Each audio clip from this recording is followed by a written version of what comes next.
Leader of the House is on the left. He is on the आप left. एक minute ठहरो ना, आपकी बात सुनूंगा, मैं सुनूंगा आपकी बात। आप बैठो। I have permitted him. आप बैठो ना, आपको अभी इजाजत दे दूंगा, कोई बात नहीं। ऑनरेबल स्पीकर साहब, ईरान के ऊपर जिस तरह एक नाजायज और गैर कानूनी जंग ठोसा गया, मुझे नहीं लगता है कोई खड़ा होकर उसके हक में बोल सकेगा। उसके साथ साथ मैं आपकी बात कर ही नहीं रहा हूं ना, अब उसके साथ साथ जिस तरह इंसानियत का कत्ल करके बेरहमी से ईरान के सुप्रीम लीडर आयतुल्लाह खमेनी साहब, उनके कई साथी और करीबी रिश्तेदारों को शहीद किया गया, उसकी जितनी भी मजम्मत की जाए कम होगी। अफसोस की बात यह है कि मामला वहां रुका नहीं। स्कूल में पढ़ते हुए मासूम बच्चियों को जिस तरह बेरहमी से मारा गया, मैं तो कहता हूं कि शायद ही हमारे रीसेंट हिस्ट्री में इस तरह के कोई वाकयों की हमें याददाश्त हो। और मकसद क्या, अभी भी समझ नहीं आता। अमेरिका के सदर की बात अगर आप सुने तो उन्हें शायद खुद इस बात का एहसास नहीं है कि ये जंग ईरान के ऊपर ठोसा क्यों गया।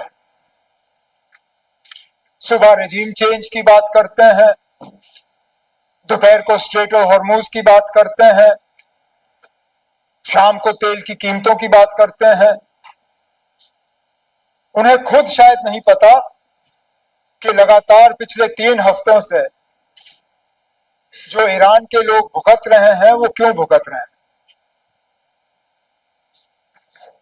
अब हमें ये कहा गया यहां पे कि हमें कोई ऐसी बात नहीं करनी चाहिए जो डायरेक्टली हमें टच ना करे।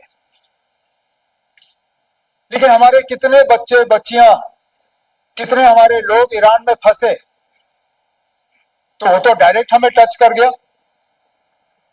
आज हमारे पेट्रोल पंपों के बाहर लाइनें लगी हुई हैं, वो भी हमें डायरेक्ट टच कर गया।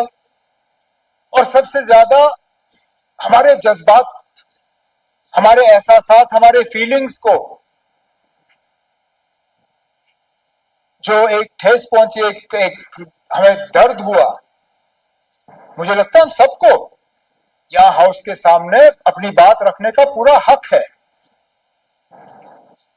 अब ये सही है कि यहां बैठ के हम जंग रोक नहीं सकते, सारे मुल्क है उनके साथ ताल्लुकात।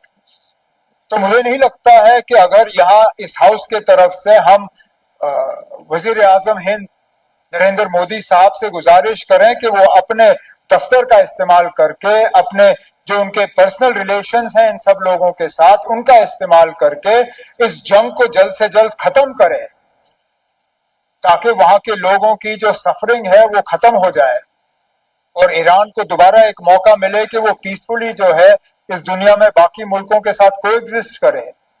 तो मुझे नहीं लगता है किसी को इस चीज का इसमें कोई एतराज होना चाहिए।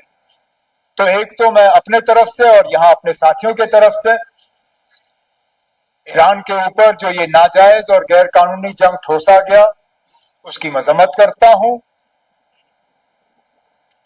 आयतुल्लाह खमेनी साहब और उनके साथ जो उनके साथी शहीद हुए, उनके साथ गम और ताजियत का इजहार करता हूं। उसके साथ जो बाकी लोग इस जंग में मारे गए, उनके साथ भी, और अपने मुल्क के वजीर आजम साहब से मोतबाना गुजारिश करता हूं कि अपने ताल्लुकात और रिश्तों का इस्तेमाल करके जल्द से जल्द इस जंग को जितनी जल्दी वो खत्म करवा सके उतना हम सबको फायदा होगा, इंसानियत को फायदा होगा। मैं इसमें मजहब की बात नहीं करूंगा, इंसानियत की बात करूंगा।